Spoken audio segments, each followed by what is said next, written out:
Pagbasa mula sa unang aklat ng mga hari.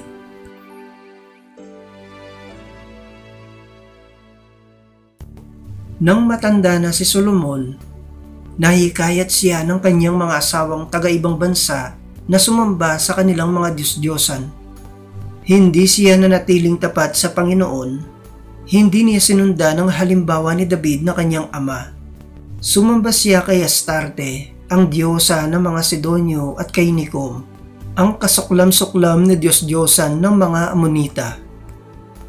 Ginawa nga ni Solomon ang ipinagbabawal ng Panginoon at hindi niya sinundan ang halimbawa ng kanyang amang si David na naglingkod ng buong katapatan sa Panginoon. Sa burol na nasa silangan ng Jerusalem ay nagtayo siya ng mga sambahan para kay Semos, ang karumaldumal na Diyos-Diyosan ng Moab, at para kay Molok, ang kasuklam-suklam na Diyos-Diyosan ng mga Amonita. Ipinagpagawa niya ng kanya-kanyang mga dambana ang mga Diyos-Diyosan ng lahat niyang mga asawang dayuhan, at ang mga ito'y nagsuob doon ng kamanyang at naghain ng mga handog. Nagalit ang Panginoon kay Solomon dahil sa ginawa niyang ito. 2 beses na napakita sa kanya ang Panginoon at pinagbawalan siyang maglingkod sa mga Diyos-Diyosan, ngunit hindi niya pinansin ang Panginoon. Kaya nga't sinabi nito sa kanya, "Dahil sa hindi mo paggalang sa aking tipan at hindi mo pagsunod sa aking mga tagubilin, aalisin ko sa iyo ang kaharian at ibibigay ko sa isang alipin mo. Ngunit alang-alang kay David na iyong ama, hindi ko gagawin ito sa panahon mo, kundi sa panahon ng iyong anak. Isang lipi lamang ang ititira ko sa kanya, alang-alang kay David na aking lingkod, alang-alang sa Jerusalem, ang lungsod na aking hinirang."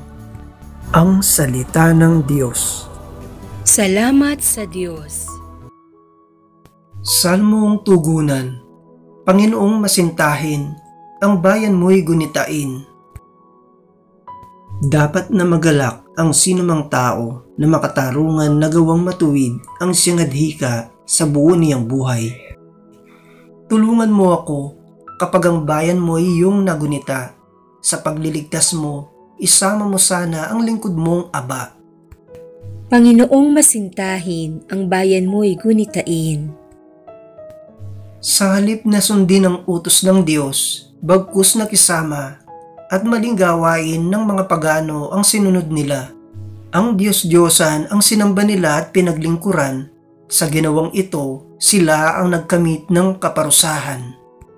Panginoong masintahin, ang bayan mo'y gunitain.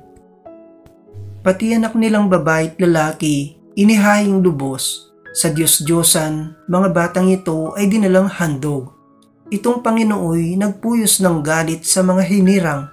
Siya ay nagdamdam sa ginawa nilang pawang kataksilan. Panginoong masintahin, ang bayan mo'y gunitain. Aleluya, aleluya. Sa kababaan ng loob, dinggin ang salita ng Diyos upang kayo ay matubos. Aleluya, aleluya. Ang mabuting balita ng Panginoon ayon kay San Marcos.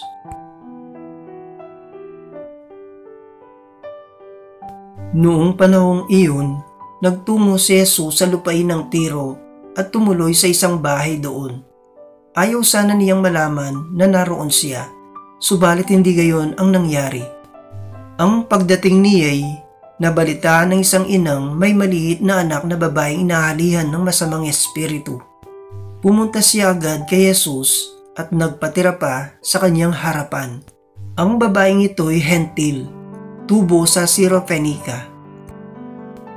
Ipinamanhik niya kay Jesus na palayasin ang demonyo na nasa kanyang anak.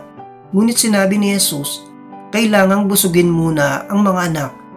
Hindi dapat kunin ang pagkain ng mga anak upang ihagis sa tuta. Tunay nga po, Panginoon, tugon ng babae. Ngunit ang mga tutamang nasa ilalim ng hapag ay naninimot ng mga mumong nalalaglag ng mga anak. Kaya't sinabi sa kanya ni Jesus, dahil sa sinabi mo, maaari ka nang umuwi. Iniwan na ng demonyo ang iyong anak. Umuwi ang babae at naratnan niya sa higaan ng bata. Iniwan na nga ng demonyo. Ang mabuting balita ng Panginoon. Pinupuri ka namin, Panginoong Hesukristo.